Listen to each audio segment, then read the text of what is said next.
Hi అండి, అందరికీ welcome to my channel last study circle కట్ అండ్ డిగేసి. 8th లెసన్ ప్రపంచాన్ని చూసివద్దాం. Let us see an amazing world. Chapter 8. ఇందులో అభ్యసన ఫలితాలు విద్యార్థులకు సిద్ధించే సామర్థ్యాల గురించి చూద్దాం. అంతర్జాతీయ రవాణా వ్యవస్థ యొక్క అవసరాన్ని అవగాహన చేసుకుంటారు. సెకండ్ పాయింట్, ఎగుమతి దిగుమతుల సరుకుల గురించి అవగాహన చేసుకుంటారు. థర్డ్ పాయింట్, సరుకుల రవాణాలోని వివిధ రకాలను గుర్తిస్తారు. ఫోర్త్ పాయింట్, పర్యాటక ప్రాముఖ్యత మరియు ప్రపంచపు 7 వింతలను అవగాహన చేసుకుంటారు.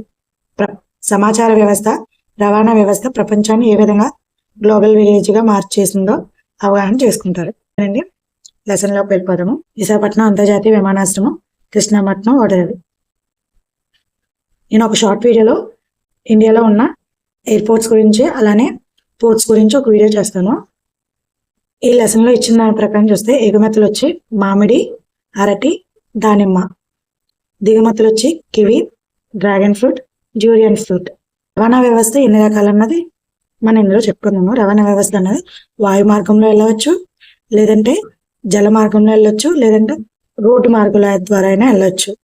అయితే జల మార్గం టైం ఎక్కువ తీసుకుంటుంది, డబ్బులు తక్కువ. వాయు మార్గం తక్కువ టైం పడుతుంది కానీ డబ్బులు ఎక్కువ. ఈ లెసన్లోనే పివి సింధు గురించి ఇచ్చారు. పివి సింధు ఫుల్ నేమ్ వచ్చి పూసర్ల వెంకట సింధు. ఈమె ఒక ప్రఖ్యాత బ్యాడ్మింటన్ క్రీడాకారిణి. ఈమె మన దేశానికి గర్వకారణం. ఒలింపిక్ క్రీడలలో భారతదేశం తరపున 2016 ఒలింపిక్స్ లో రజత పథకాన్ని సాధించిన మొదటి భారతీయ మహిళ. సింధు రకరకాల పోటీలో ఎన్నో పథకాలను గెలుచుకుంది. 2019లో ప్రపంచ బ్యాడ్మింటన్ ఛాంపియన్షిప్ లో బంగారు పథకాన్ని సాధించింది. ఈమె ఆటలో పాల్గొనే సందర్భంలో స్విట్జర్లాండ్, మలేషియా, రియోడి జనీరో వంటి అనేక దేశాలు సందర్శించింది. భారత ప్రభుత్వం ఈమెను పద్మభూషణ్, పద్మశ్రీ, రాజీవ్ ఖేల్ రత్న వంటి పురస్కారాలతో గౌరవించింది. రాష్ట్ర ప్రభుత్వం డిప్యూటీ కలెక్టర్ ఉద్యోగం ఇచ్చి గౌరవించింది. ఓకేనండి, ఖచ్చితంగా ఇది చదవాలి. ఇందులో ఎన్నో మనకు తెలియలేని ఇంపార్టెంట్ పాయింట్స్ ఇందులో దాగున్నాయి. రజత పథకాన్ని ఎప్పుడు సాధించింది? రజత పథకాన్ని సాధించిన మొదటి భారతీయ మహిళ అని అడగొచ్చు. 2019లో ప్రపంచ బ్యాడ్మింటన్ ఛాంపియన్షిప్ లో ఏ పథకాన్ని సాధించింది? పివి ఉష. లేకపోతే భారత ప్రభుత్వం ఆమెని ఏ ఏ పురస్కారాలతో గౌరవించింది అన్న పాయింట్ ఆఫ్ వ్యూలోనే అడగొచ్చు.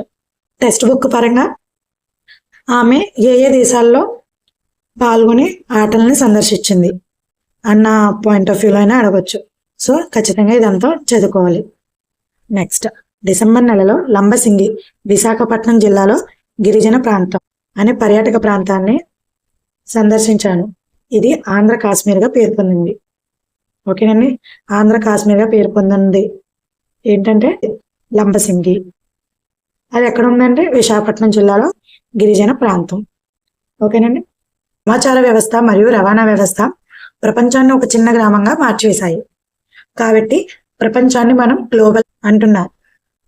సమాచార వ్యవస్థ రవాణా వ్యవస్థలను అంతర్జాలం ఇంటర్నెట్ విపరీతంగా ప్రభావితం చేసి ప్రపంచాన్ని ఒక గ్రామంగా మార్చివేసింది. దీని వలన ప్రజల మధ్య దూరం తగ్గించబడింది. ప్రపంచంలో ఏ ప్రదేశంలో ప్రజలనైనా చేరుకోతగ్గ విధంగా కనెక్ట్ చేయబడింది. ఓకేనండి, ఇది వరకు అంటే ఎడ్ల బండి మీద, ఒక పావురం మీద, లేదంటే పొగ, ఇంతకుముందు చదువుకున్న లెసన్స్ లో ఒక పొగ ద్వారా సమాచారాన్ని పంపించేవారు. ఇప్పుడు ఫోన్ లో ఒక్క నెంబర్ కొట్టామంటే కాల్ వెళ్ళిపోతుంది. ఈ సమాచార వ్యవస్థ రవాణా వ్యవస్థ వల్ల ఆ చిన్న ప్రపంచం పెద్ద ప్రపంచం కూడా చిన్న ప్రపంచంలోకి తీసుకొచ్చేసాయి ఒక టెక్నాలజీని యూజ్ చేసి. ఓకేనండి. నెక్స్ట్, విదేశాలు వెళ్ళడానికి వాయు మార్గాలు, జల మార్గాలు ప్రధానమైన రవాణా వ్యవస్థలు. నెక్స్ట్ పాయింట్, సమాచార వ్యవస్థ రవాణా వ్యవస్థ ప్రపంచాన్ని ఒక గ్రామంగా మార్చివేసింది. రవాణా కమ్యూనికేషన్ సులభంతరం కారణంగా ప్రపంచాన్ని గ్లోబల్ విలేజ్ అంటున్నారు. ఓకేనండి, లెసన్ అయితే కంప్లీట్ అయిపోయింది. చాలా చిన్న లెసన్. సో జాగ్రత్తగా విన్నారంటే వచ్చేస్తుంది. సో వీడియో నచ్చితే కనుక ఒక లైక్ చేయండి. మీకు ఎటువంటి వీడియోస్, మీకు ఇంకా ఏ క్లాసెస్కి సబ్జెక్ట్స్కి సంబంధించిన ఇన్ఫర్మేషన్ కావాలో నాకు కామెంట్ సెక్షన్లో చెప్పండి. నేను ఖచ్చితంగా చేస్తాను. వీడియో నచ్చితే ఒక లైక్ చేయండి. Thank you.